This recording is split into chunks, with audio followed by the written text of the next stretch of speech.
एका कुटुंबात ना सासू सुनांचं एकमेकींवर खूप प्रेम असतं, भयंकर प्रेम असतं. पण नेहमी काय होतं ना, ज्यावेळेस त्या सुनेचा माहेरहून फोन येतो ना, तर ती ना त्या सासूपासून उठून जाते आणि लांब असं जाऊन नेहमी बोलत असते.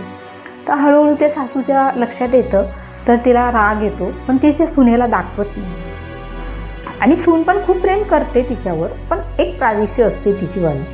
सो मग ती सासू काय करते, तिच्या स्वतःच्या मुलीला फोन करते आणि तिच्याविषयी असं असं सांगते की मी तिला एवढं प्रेम करते, ती पण मला प्रेम करते. पण जेव्हाही तिचा माहेरचा फोन आला तर ती बाजूला जाऊन बोलते, माझ्यासमोर काही बोलत नाही.